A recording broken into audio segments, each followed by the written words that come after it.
Welcome to The Explainer. Look, if you've ever thought the digital world somehow floated above our physical reality, today, July 13th, 2026, is delivering a massive wake-up call.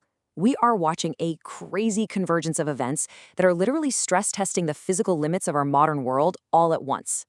So, what exactly happens when international conflict, historic weather extremes, and the absolutely massive energy appetite of AI all slam into each other at the exact same time? It's a huge question, right? Well, let's break down this week's global outlook and shatter that illusion that the digital and physical worlds operate separately. All right, kicking things off with Section 1, the global energy shock. We are dealing with renewed military escalation between the US and Iran. But the real flashpoint here is Iran's threat to close the Strait of Hormuz. Now, what's the immediate math on a geopolitical shock like that? Boom! An instant 4% surge in early trading for both Brent and US crude oil. I mean, when you threaten a bottleneck that handles a huge chunk of the world's oil supply, the global market is going to instantly price in that risk. And this is a textbook example of how fast energy fears ripple through the broader economy. Those higher oil prices, they instantly reignited inflation fears, which sent S&P 500 and NASDAQ futures sliding before the opening bell. Over in Asia, risk appetite just vanished. South Korean markets took a particularly brutal hit thanks to a broad semiconductor sell-off. Meanwhile, investors are flocking to the US dollar as a safe haven, pushing treasury yields higher. It is a massive classic risk-off reaction across the board. Moving right along to Section 2, the domestic heat dome. So right when global energy supplies are facing threats, our domestic energy demand is absolutely skyrocketing. Almost no region is getting a pass from extreme weather right now. The Southwest is baking in 110-degree heat, if not higher. The central U.S. isn't just hot. They're dealing with damaging winds, hail, and flash flood risks.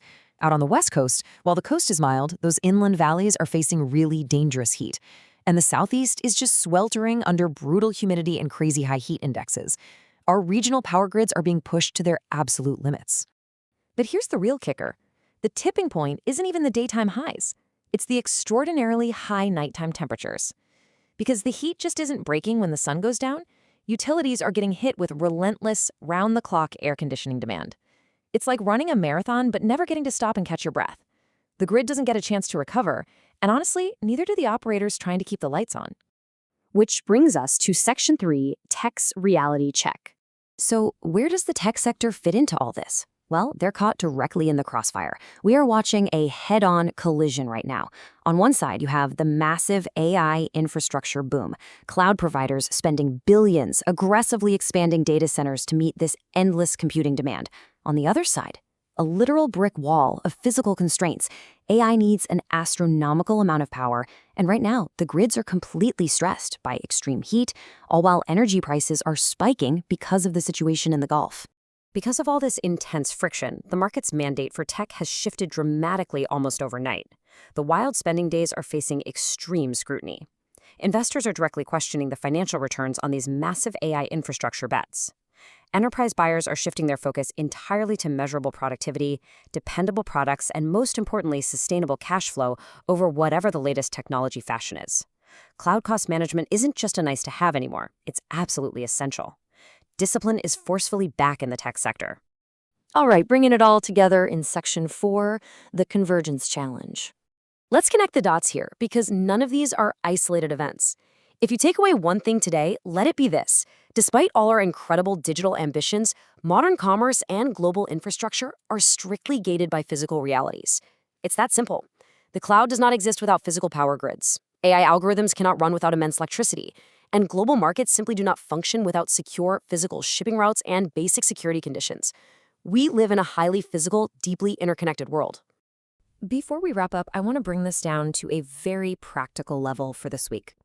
With these compounding crises, public health has to be the immediate priority. Please respect the extreme heat. Cut down on unnecessary afternoon exposure, drink plenty of water, and make sure your community is staying hydrated too. Know the warning signs of heat illness, and most importantly, take a minute to check on your isolated or elderly neighbors. I'll leave you with this final provocative thought to chew on for the week ahead. How exactly is your industry preparing for a world where our massive, boundless digital growth is suddenly and strictly gated by physical energy limits and infrastructure stability?